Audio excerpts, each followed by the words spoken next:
just a shell, but it's all good.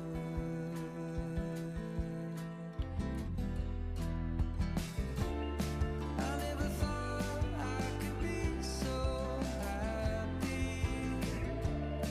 It could be safe to say.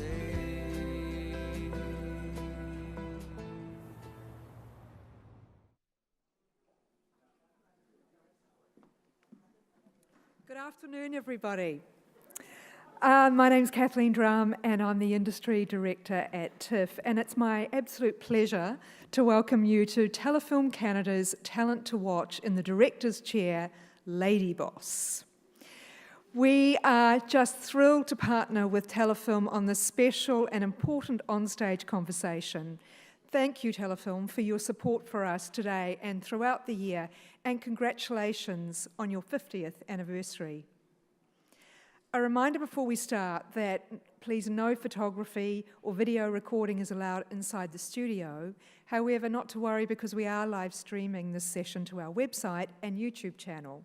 So also please do feel free to tweet using the hashtags on the screen behind me and to keep the conversation going with our audience online.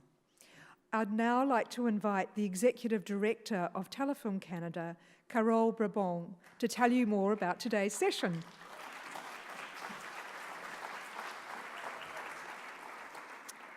Good afternoon, bonjour, mesdames et messieurs, and welcome to In the Director's Chair, Lady Boss, the first of Telefilm Canada's 3 Talent to Watch panel at this year's TIFF Industry Conferences. These sessions are aimed at sharing insight into the creative process while also exploring practical perspectives on the industry offered by those eager to share their experiences and wisdom. Through our other 2 panels, we'll discuss how best to get ready to shift your work into the competitive international marketplace, as well as explore the art of filmmaking when you are rich in creativity and collaboration, that is. Thank you to TIFF for helping to make these presentations possible. At Telefilm, as we celebrate our 50th anniversary, we are focused on supporting Canadian talent, all talent. And that includes looking for ways to close the gap between men and women working in the key roles of producer, director, and screenwriter in our industry. Last fall, Telefilm pledged by 2020 to achieve a balanced production portfolio in Canada that reflects gender parity in each of these key roles and at all budget levels. And as promised, Telefilm Canada will be reporting back to the industry on gender diversity and the status of our portfolio. This will happen in early October as we look at next steps. Gender is but one pillar of action. Action has also been taken and achieved on increasing support for Indigenous creators. And we have started, along with many industry partners, to look at ways to ensure that our portfolio reflects the diversity of our Canadian talent. Change is coming. We are seeing positive results with more projects with women in key roles and initiatives like the Telefilm-supported 5 in Focus, which identifies and promotes 5 female directors each year. And if you are seeking inspiration, look no further than today's panel of creative women. Alitea Arnakuk-Baril, Jennifer Beshwal, Deepa Mehta, and Mina Shum are established Canadian female directors who can share insight into how they took charge of their careers and built a name for themselves in the industry. They are also current or past recipients of the Birks Diamond Tribute to the Year's Women in Film, recognized in partnership with Telefilm. I'm sure we're in for a lively discussion. Good evening. Good afternoon, sorry.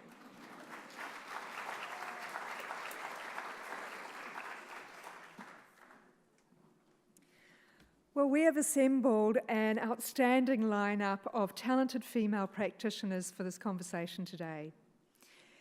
Jennifer Beshwal is an award-winning documentary filmmaker. Her films include Manufactured Landscapes and Watermark. the world premiere of her much-awaited new film, Long Time Running, is on Wednesday evening at 9 p.m, where we predict there won't be a dry eye in the house.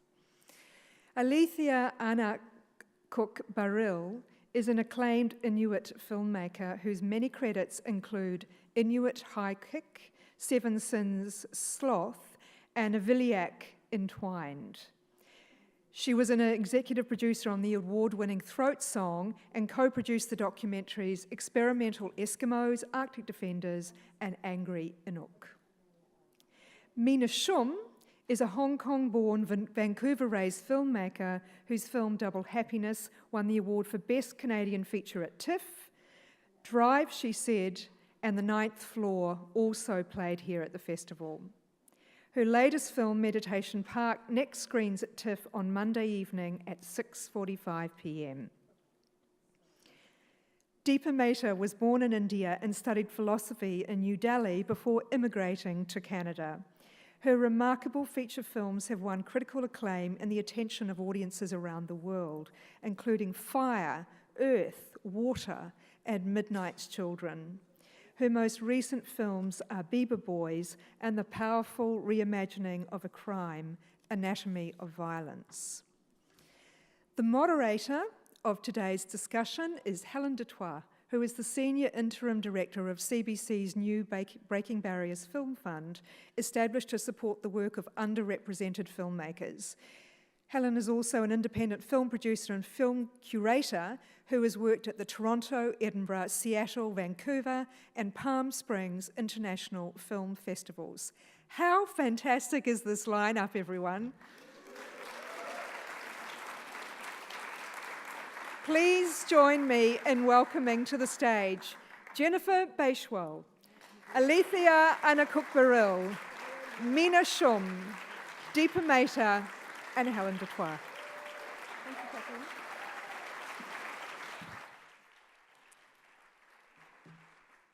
Well, thank you all so much for coming out to join us today. We are going to run some clips from all of these filmmakers beforehand so that we have a chance to dig into the clips. But we look forward to a great session where we are going to focus on empowering women.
So one of the things about this session is there are different ways that we could take this panel. One of them is where we talk about all of the hardships of being a female director, and the other direction is where we talk about how we've overcome those and how people are moving forward with their careers and ways in which to get past the roadblocks that come up as quickly as possible. The statistics in terms of female directors are atrocious. However, there's a lot that is being done now to change that. It's going to take some time, but a lot of the information that has come through recently in terms of telefilm support for more female directors has been incredibly encouraging. Also with broadcasters, CBC in particular, stating that 50% of the female the directors will be female on their programs. So there is a lot of support in the market. At the CBC, the fund that I'm in charge of running is called the Breaking Barriers Film Fund, and one of the key components of that is supporting the work of female writers and directors. So with that in mind, I'd like to talk to these wonderful directors that we have here. First about their origins and sort of working through their career up to where they are now and tips that they can give you so to help you move your careers forward as quickly as possible so that you're making the kinds of films that you want to make on your own terms. So Adipa, I'd like to start with you. One thing I know you're involved in TIFF's program, Journey, what's it called? Share Her Journey. Share Her Journey. And in that, you talked about the fact that when you were a child, your father owned a theater and was also a distributor. So you were absolutely immersed in cinema from the time you were very young. Did you know right from the get-go, or what was the moment when you realized you wanted to be a filmmaker? I knew very early on that if there was one thing I didn't want to do, it was to be a filmmaker. I mean, it was very apparent to me because, I'm not kidding, you know, it was, the exposure was great. I loved seeing movies, but my father's mood depended on what the box office was on Fridays, literally.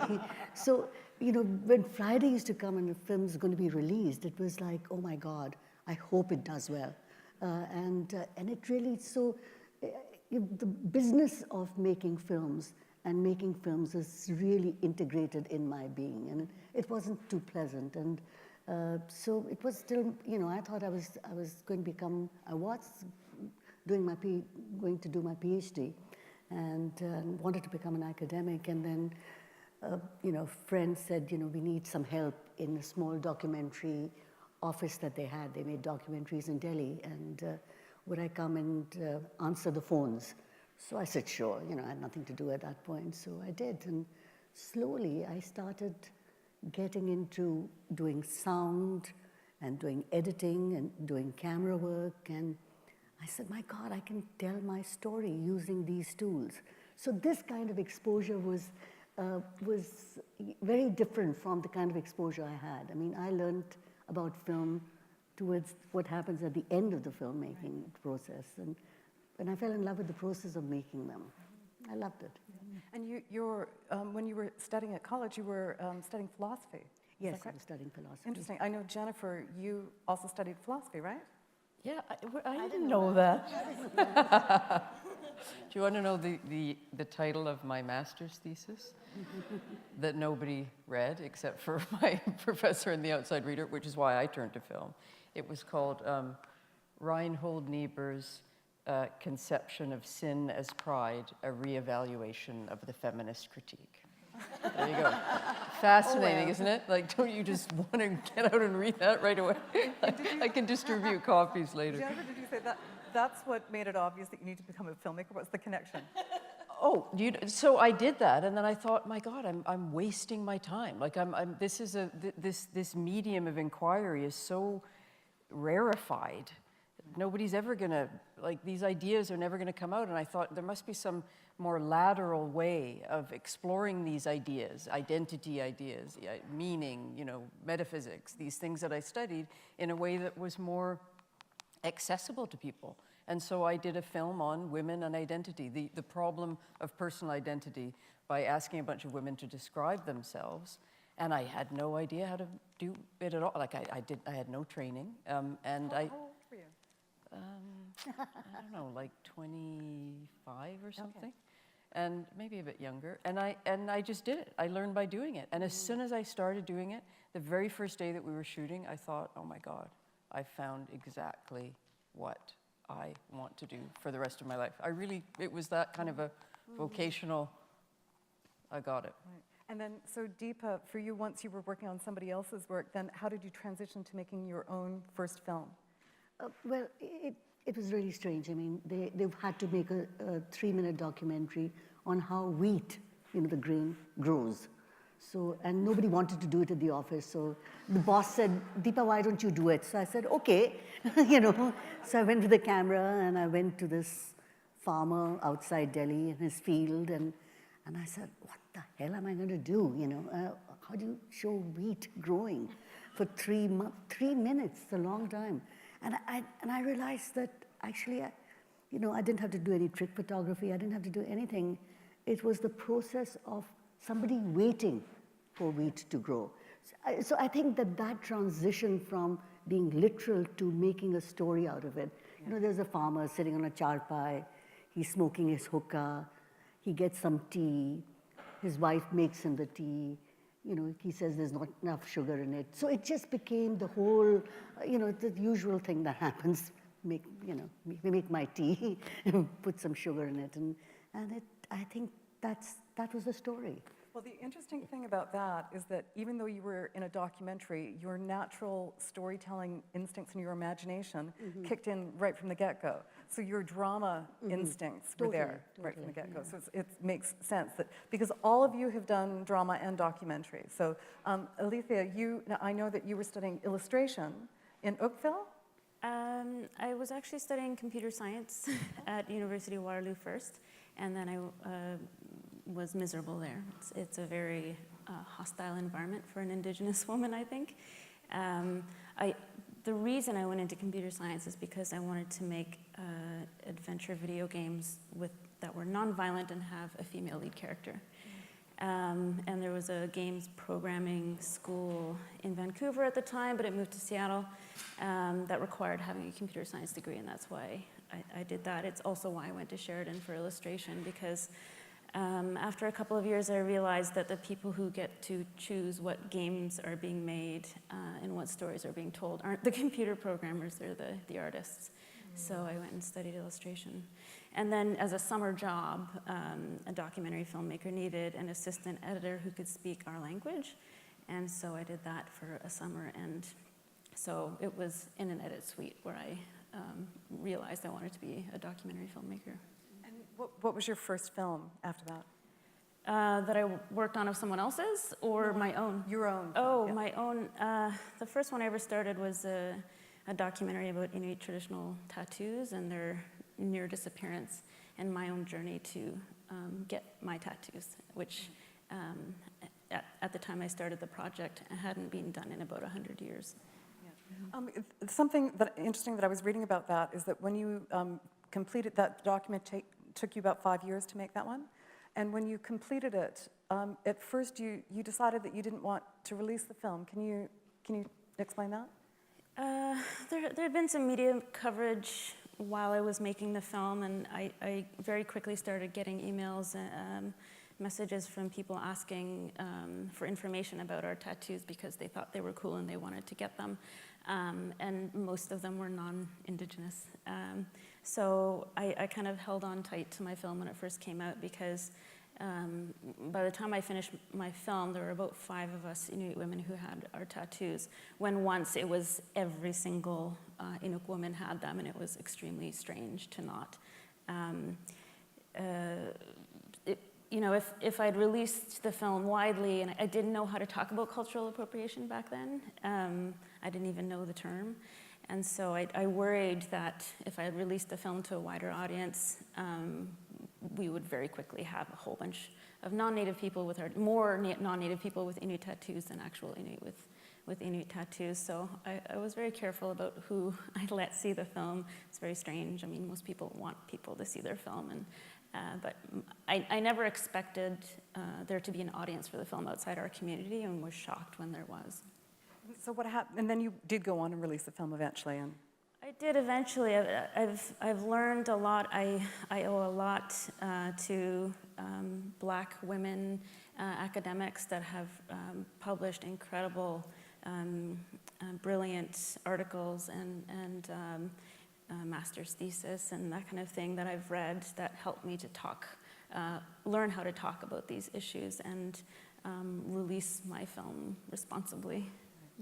Great. So Mina, yesterday you were on another panel at which you explained, I think you said that when you were 5 years old, you announced to your parents that you were going to be an entertainer. So, well, there are two different stories. When I was 5, I experienced the power of cinema. I was hanging upside down, watching a TV show with the sound down, and it was a black and white image on a dock, on a lake, I think, and a couple were saying goodbye. It was very obvious to me that that was happening, even though I couldn't hear it. We just turned on the TV, but I broke down in tears. I was so moved by the image that immediately I went, I got to get some of that. That's my calling. And then by 7, I told my parents I wanted to be an entertainer, and they were so not pleased with that. You told another story about how when you were at school, you were trying to get everybody involved in something, and eventually you ended up sort of being the director, the writer, the performer, and they were the audience for you. That's right. So. Yeah. When I saw that film Rushmore, I don't know if you know that film, Wes Anderson, is one of his first, I think it's Wes Anderson, right? One of his first films. That was me. I was that kid in Rushmore just trying to get people to do plays. There was nothing in the background of my family to have predicted that. There was no, other than maybe perhaps when my family watched films, we were together, we were peaceful. Your family was supportive when you first started making films? No, they were, a lot of it, my mother and father talk about it now, and they say it was, they were really concerned for me. That, my mother said it point blank, when I finally got into film school after being rejected 3 times, I finally got in, she goes, Mina, filmmaking is a white man's world, and there's no place for you in it, so I'm really scared that you're gonna do your 4 years of degree and you're gonna get your heart broken. And to me, it was fighting words. I mean, it's never, I don't know what a life would have been like for me if it was just like, come on in, we want you at the table. Because I've fought so hard, and that is, in some ways, a really good film school. Mm-hmm. So let's talk a little bit about that. What were the barriers to entry? Along the way, obviously there are various things, but what was the first big barrier to entry that you managed to get past, and how did you get past it? Deepa? I'll wait. Okay. Yeah. Jennifer? I think because I came at it from a completely different place, not going to film school and not really knowing what I was doing, I wasn't afraid of the right things. I wasn't afraid at all, and I just sort of did it. And I remember that first film, we edited on 2 consumer VCR machines with no time code or anything, and hours and hours of interviews and stuff. And so I sort of learned by doing it. And then I just kept moving forward. And I think the thing that really bugged me in the early days, and now I'm old enough that nobody messes with me anymore. They're scared of me, and I like that. I like to be scared. I don't want to be, but when I was younger, there were tons of guys in the industry who were always trying to mentor me. Oh, and some of them were real mentors. Like Rudy Boutignol was a huge mentor of ours. He bought our first film. We did our first, 5 films with him, and TV Ontario, and he was an incredibly generous, and I learned a lot from him. But then there were other people who were not at all, who just wanted to do a kind of power dynamic thing with me, who were condescending, and I hated them. I was so mad every time somebody tried to do that to me, and that was my obstacle, that I just would not play that game, and was sort of, so I guess that, but it didn't really stop me, So mentors, I mean, that's, as women directors, are you mentoring other women? Mm-hmm. Yeah. Oh, all the time. Yeah, all the time. Yeah. And is there somebody, particularly in your life, Deepa, who when you were younger, did they help you and support you through your career? My parents did, and my father, in his amazing wisdom, when I told him that I wanted to give up academics and become a filmmaker, said to me, "Okay, but you must remember two things." And I said, "What, Dad?" And he said, "The two things in life we never know about. One is when we're going to die, and the other is how a film will do." So I said, "Okay." Thanks a lot, Dad. But in retrospect, it's really good advice because it limits, your expectations. It certainly narrows your focus. Absolutely. And your expectations are really not on something you have no control over. Yeah. You're on spending your time trying to please, meet, Telefilm mandate, CBC mandate, National Film Board mandate. You're just doing your own stuff. And I think that advice for me is amazing. Right. So my thing wasn't as much about what to overcome, but it was, in fact, to really start thinking of that. Perhaps I owe it to the distributor to start thinking of, about the business of making films. Right. So, and I think that was very important. And, people have asked me what it was like coming to Canada. I grew up in India, I went to school there, went to university there and stuff. And coming here and being a woman filmmaker, being a brown woman filmmaker, was a tough, and I must say it was not. And I feel almost guilty for saying that, but it doesn't have to be. That's the thing, that I was liberated enough by what my father had said to me, had ingrained in me, that yes, I mean, why fuss around with something that's obvious? It is tough to be a woman. It's tough to be a woman anywhere, whether you're in India or whether you're in North America. And if you're a colored woman in a white country, of course it's tough. But get on with it. Yeah. And that was very good, I thought. Yeah, I have a motto that serves me very well. It's expect nothing, be grateful for everything. And it's funny because this question of obstacles is like, there's another saying, which is you're never stuck, you always have a choice. So is it an obstacle? Or is this the fact that you didn't get your full funding, or that somebody is not going to be on your crew?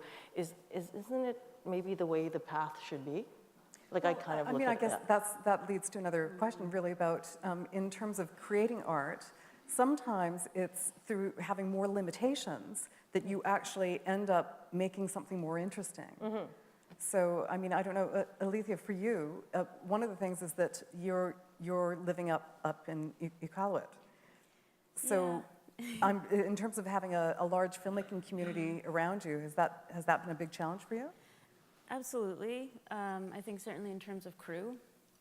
I don't think of it as a disadvantage. I'm often asked why I don't move to Toronto.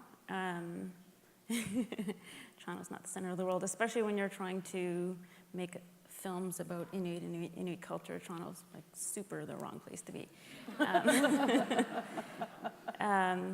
So I don't find the location a barrier, except for, of course, when it comes to fundraising. But even then, I think sometimes people think, "Oh, you're from the Arctic. Hey, cool. I want to support that." I'm not sure whether being a woman or being Inuk is more of a barrier, or if it even matters which is more. But certainly, I think when the majority of decision makers and curators are older white men, they have a harder time finding relevance or relatability in my work. So that's definitely been a barrier at times. And I think the other thing is the cultural aspect, because people tend to want to see the same stereotypes portrayed over and over again, because otherwise it feels uncomfortable or confusing, or doesn't feel authentic to them because it's not what they know. Mm-hmm. So that's been a barrier at times. I've been asked, when I was pitching the documentary on Inuit tattoos, I was told, "Oh, why don't you do a reality show outside a bar and follow the drunken Inuit home?" Yes, really. Yeah, and they were proud that they had played Atanalchuat on their network, and I said, well, you're fucking right, you should. The whole world's seen it. If you don't show it here in Canada, you know, you're an idiot. So, yeah, I've been much more conscious of when it comes to convincing people in decision-making positions. I've been more aware of the race factor and just the ignorance about my culture. But when it comes to being a woman, certainly the sexual harassment it's a real barrier, especially when you're starting out and younger and skinnier and cuter. The harassment was constant early on. You work long hours in film, and when you end up being alone late at night with older men, sometimes things get uncomfortable, and it would have been easy to quit many times. So that's I think, probably a very real factor in why a lot of women don't survive the industry. Right. That's sobering.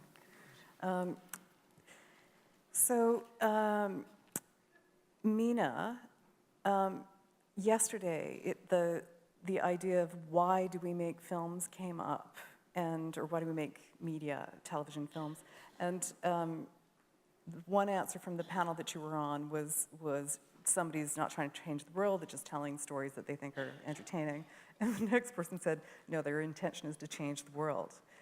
Where do you sit on that spectrum? I feel it's my job as a storyteller, given these opportunities, to actually move the needle, as they say. I would like to see a world that was conscious, where we could shine our best selves, we could find our power, even in the most disempowered situations. And I think cinema can do that. It can uplift you on a bad day. You can see a comedy and see a hero in an unlikely that someone is not even like you, and suddenly you might just find a little. I certainly know I've been inspired by filmmaking, and so it's through those stories that I do think I want to change the world. I mean, wow, wouldn't it be great if we saw regular-looking people, real people on screen as our heroes? We don't.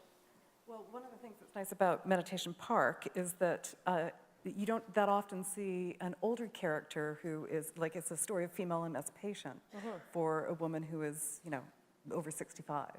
And it's rare to see that on screen. So it's interesting that it's in terms of moving the needle, it's for something that's actually quite rarely done. But you also use a lot of comedy in your films, which I think makes it more accessible than some films sometimes. Well, for me and my family, growing up in a world that my parents didn't have the language, they didn't have the access, like they didn't know where to get information. So they were slightly the working class disempowered, and we would watch a comedy and we would laugh. And then if something tragic actually happened to us, my dad coming home having been harassed at work for being Chinese, you know, the only way we could spin it was to find the humor. You know, my dad would say something like, and then he put on a Chinese accent, but it was the worst Chinese accent. I don't know if it was Indian or Irish, you know? And that just gave us a little bit of power in that situation. So humor is very important. But it's also, like, when you're talking, it's really important when you're talking about characters that you don't see a lot, that we don't other them. Like, we don't look at them and go, the poor specificity of that Chinese family and her little issue with her empowerment. I want to make her, Maria, the character in my film, so deep and connected to the audience that you're Maria, that we're all Maria, as opposed to look at that, because that doesn't change, I don't think that changes anything. To be able to go, oh, the problem of one community, I feel bad. Okay, that's not going to change the world.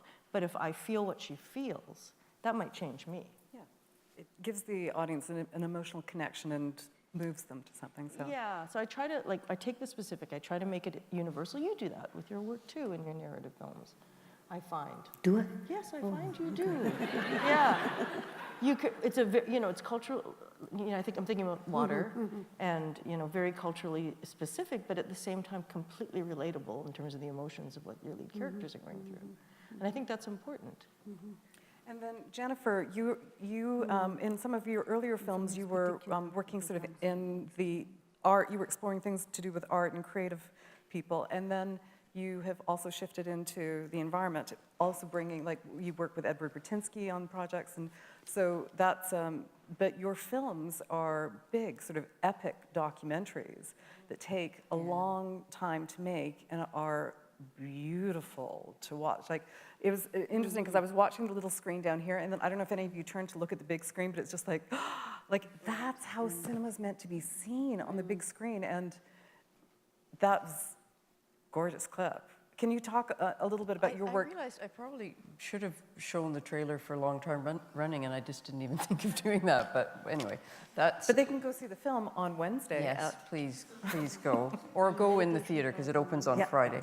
But the Anthropocene is the third in our trilogy with Ed Bertinsky. So we did Manufactured Landscapes and Watermark, and then Anthropocene. And through all the films, I'm always mindful of female characters. Like, I don't know if you remember in Manufactured Landscapes, there's the woman who's driving the big crane. Yeah. It's a woman in the crane, right? And then there are women workers who are working on the dam.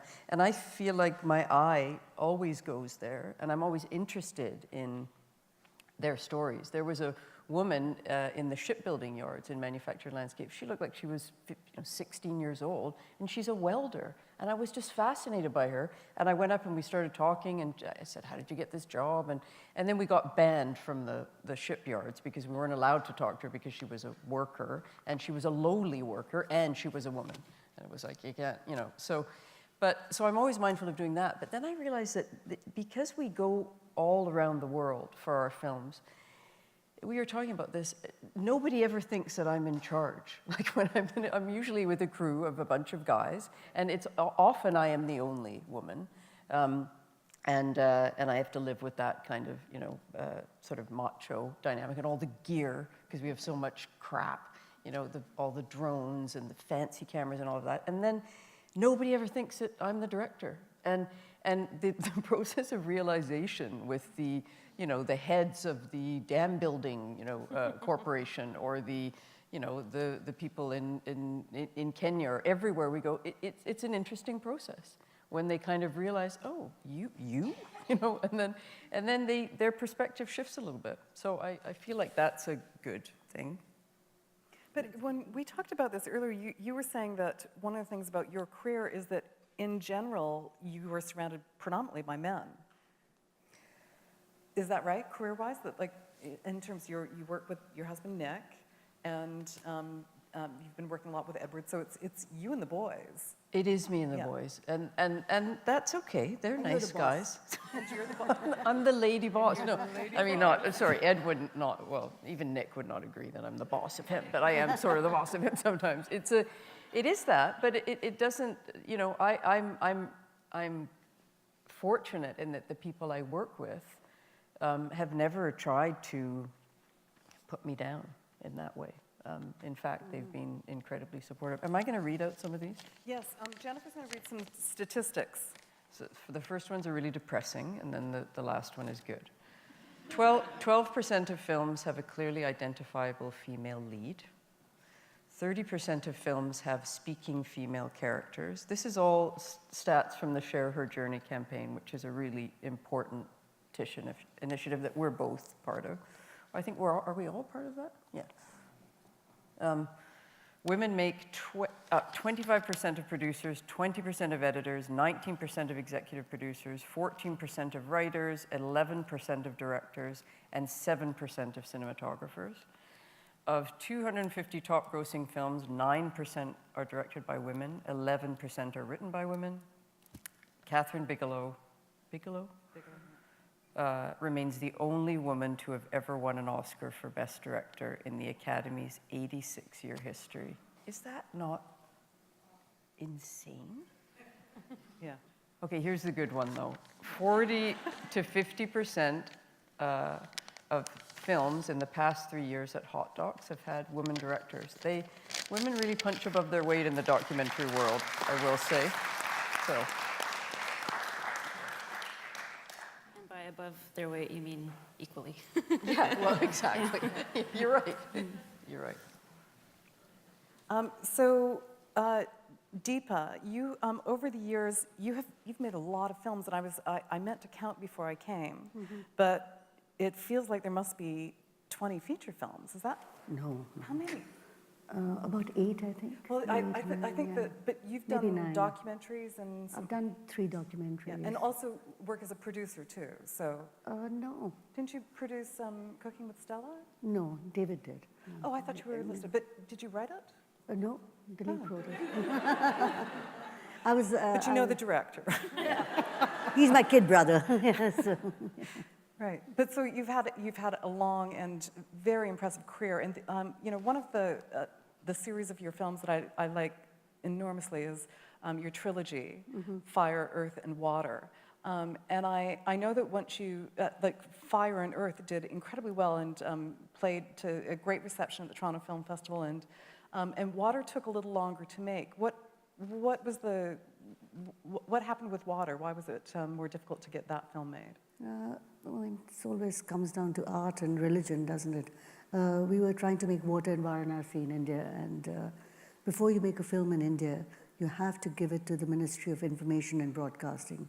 You have to give the script for approval. Once they approve the script, then you can shoot the film in India. And to ensure that you don't go off script, they send somebody from their office to monitor you from morning to night to make sure that you're sticking to the script. So we had all those permissions, etc. And we started shooting. And about 2 days into the shoot, we got up one morning and getting ready to go to set, and there must have been at least 10,000 people outside the hotel protesting, saying, you're doing a film that is portraying Indian women in a bad light. And, so they burned down the sets and they burned down effigies, which was really quite ugly. And they shut us down. So we couldn't make the film for about 6 years. Wow. It took about 6 years to do it, yeah. But you went right back. It isn't that easy. I mean, there was, because it's about politics, and I was an easy target, I was told later, because I was a woman and a woman director. And so out of all the films that were being made by so-called foreigners in India at that point, I was the only one that was a woman, So let's get her to make an example of her, kind of a thing, that you don't mess with portraying women in any other form. And this is a film about widows and how badly treated they are in India at that point, set in 1930s. And just the whole idea that, how dare I portray widows as being unhappy, because they actually are really, their lot is a good lot, because they've lost their husbands, now they have to spend the rest of their lives in a widow's home, wearing white with shaven head, with one meal a day, and they have to think about their husbands who are dead, and they are actually happy. So I said, oh yeah, right, that's it's very good.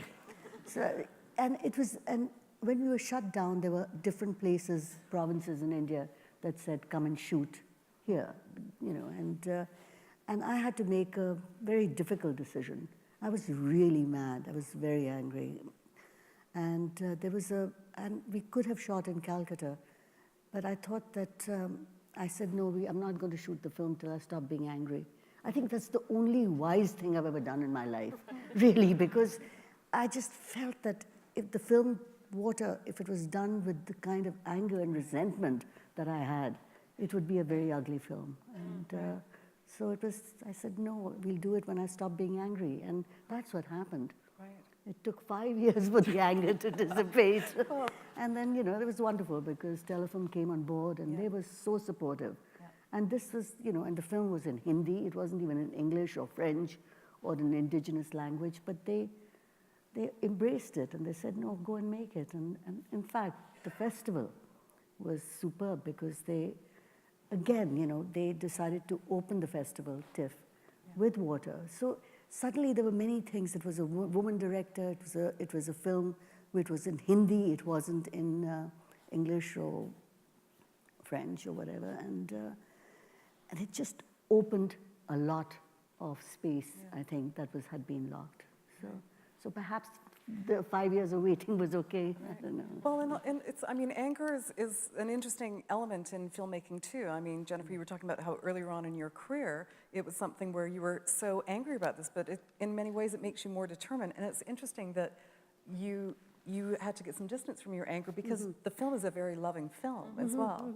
So that makes sense in that case. But Alethea, in your film Angry Anouk is a very powerful film that you know, there are these preconceived notions about the seal industry where people get very entrenched in protecting things that are cute, completely oblivious to how you know, curtailing the seal trade actually impacts your people. So I actually thought it was fantastic that the reception to your documentary, how well it was received, and also that you gave voice to that. So I'm curious about, when we were talking earlier about why do you make films? It seems to me that you're bringing stories from your community to the world in a way that is very empowering and is also correcting these ideas that some of us have. Is that a big motivation for you, or? Yeah, well, I guess it relates back to your last question about changing the world. I don't pretend to not want to change the world. I want to change my world up there, and I want to change the world. I'm going to change the world. I think sometimes people hesitate to admit that they're trying to do that. They don't want to be marked as an activist filmmaker, because sometimes that comes with the image of like really well-meaning, earnest but boring films. But you know, I've noticed that question over the years, and I've noticed filmmakers hesitate to admit that they want to make a difference, because they worry people will think that they will let the story suffer for trying to make a difference. But I don't think it's mutually exclusive to make a good film and to make a strong activist film. And I think it actually, I've said it before, I'll say it again because it's worth saying. When you come from a minority group or gender or whatever the case is, you don't always have the luxury of not trying to change the world. I think it's a predominantly white, male-dominated business, and they're like the least oppressed people in the world. So, of course, they can afford to not care about changing the world because the world works for them.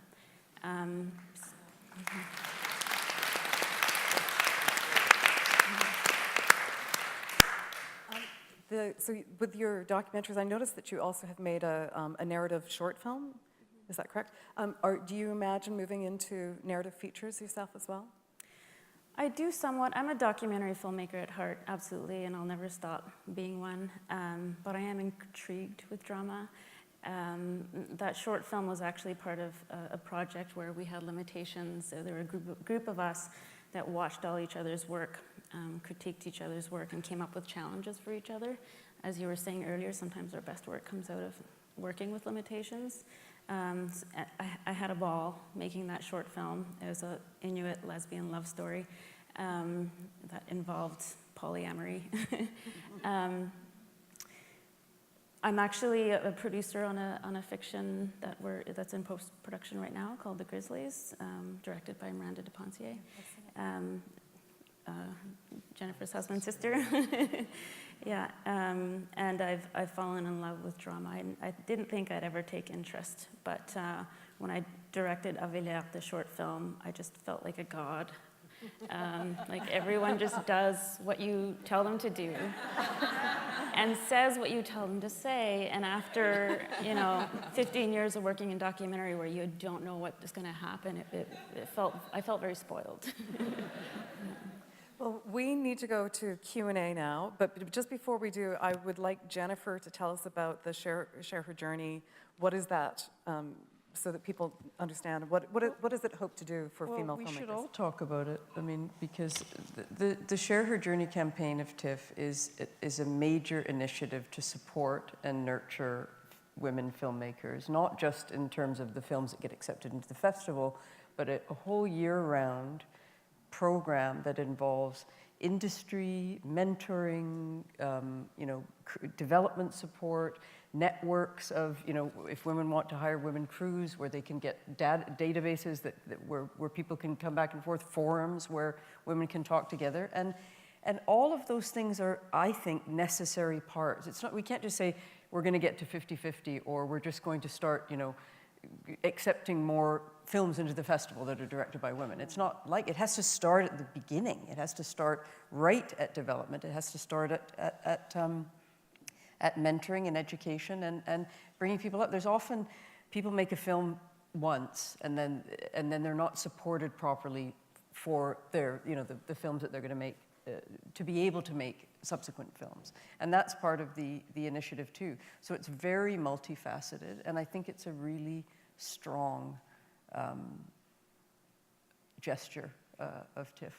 Do you agree? No, totally. Yeah. It's a huge commitment, and it's interesting that the reaction that actually, where people said, okay, we will match the dollars that somebody has put up, because all this costs money. Yeah. Is so any donation towards it is so helpful, because it'll help a woman filmmaker, just get into a certain program, get into, like Jennifer said, have access to other people, and also feel that you belong. Yeah. And what you have to say is special, makes you feel that you're worth it. Right. I think that's where it's so important. Yeah. It's that self-worth, that feeling is extremely. So please help. If anybody in the audience feels inspired to put money toward the Share Her Journey campaign, there's information online about it through, if you put up TIFF and Share Her Journey, the site will come up.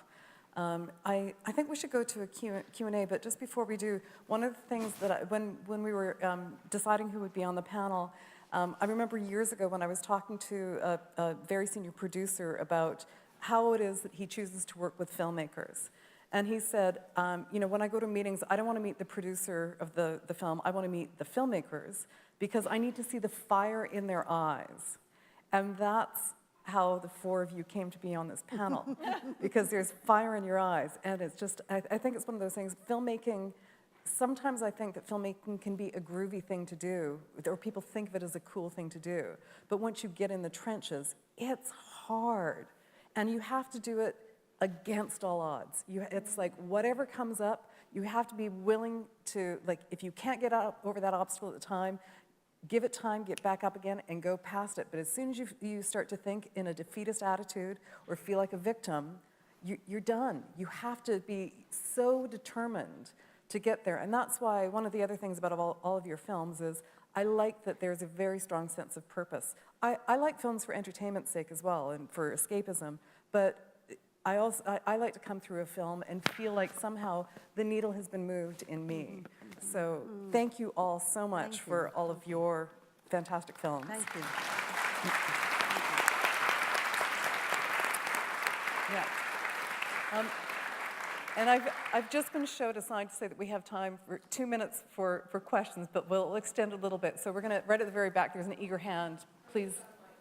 And a mic is coming to you quickly. Thank you for this great panel. Oh, okay. I'm here. Oh, hi. Hi. I wanted to ask, in terms of the Share the Journey, one of the things that strikes me about women filmmakers is this aphorism that we've developed, that women get trained and men get hired.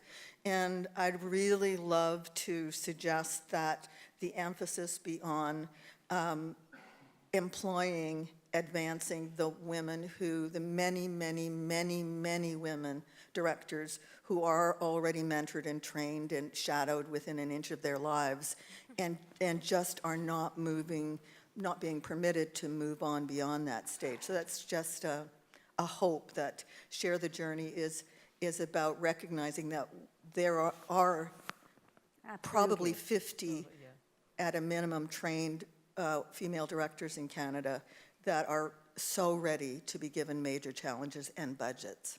Thank you. How do you do that? How do you do that? There's another, whoever's got the microphone. Like, what is the mechanism to do that? Yeah, I just don't. Okay, go ahead. Got it. As directors, we lead teams, and we need to create those teams. So I was wondering if you could each speak to how you've gone about building your teams, building your collaborators. What are those key relationships for you, and how have you gone about building them? Oh my God. That's a very big question. So maybe if one of you would like to respond to that, so we can move on to the next question afterwards. Why don't you? Well, if it's not broken, I don't try to fix it. So I worked with Peter Wunstorf, a director of photography, as an assistant director on somebody else's film, and we got along, and he shot every feature narrative film I've done so far. And he brings his team that I work with. I have a producer Steve Hedges, who immediately got my work in film school. He's a Hungarian immigrant, and his family was very similar to my Chinese family, even though color-wise you would never think that.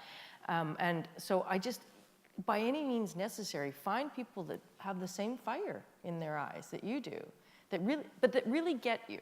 It is like dating, I find, finding your team.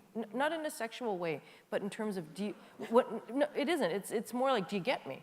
You're discussing philosophy, you're discussing ways of working, what you think is the correct way to treat people, your interview subjects, who are they talking to in the interview? All those things are conversations you have to have and feel very similar with the people you're collaborating.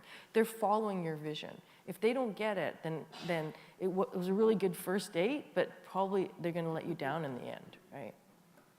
Another question? Add one line. Yeah, please. Just one addition, and that is to be a producer on everything you direct, because then you can fire the misogynist assholes. Unless you're married to them, although that's the other side of it. If you're Say that again, because I just said unless you're married to them, and I'm not. I would never say that Nick is so far from that. And that's sort of an interesting model too, to be life partners with the person you work with. Yeah, I mean, you know, I'm so against being a woman, being a colored woman. I just feel that it's so important that we move forward, you know. And I'm not about to do to a guy what was done to me as a woman. Yeah. Right. Yeah. That's extremely important, because I think the battle now, when you look at politics of the world, you look at Trump or you look at Modi or what's happening in the world, is that we really need to be together. There's something going on which is really bad. And if you're going to be fighting this fight, and the men are not going to be supporting women, and women are going to be spending the next 10 years talking about how they've been done in, I think it's really a waste of time. Move on, move forward, move forward together. Together, move forward. Yeah. Hi. Go ahead. Hi there. I just wanted to share a story with you. I was inspired last year at a TIFF talk as well. My name is Geraldine. I'm producing a TV sitcom for the first time. So what I did is I created and am producing a show where I have created powerful roles for women, strong Native American, Indigenous character, strong African American. I've created a mandate in front of the camera and behind that supports everybody, minorities, particularly women, behind the camera as directors as well as in the writing room. So I figured I have to learn how to walk the walk, talk the talk, and I'm very fortunate that I conveyed this with my pitch, and I have 3 Emmy Award-winning production companies interested, 2 in Canada, and a major US network. So my show, my first time ever, was inspired by people like you. I listened and I applied, and I thought, as a producer, I have to bring this to everything I do, and I've made a vow to myself that no matter what, I will not sell it to anyone that is not going to empower and respect the diversity in front of the camera and behind. So that's my promise and my vow to everyone here, and it'll be produced.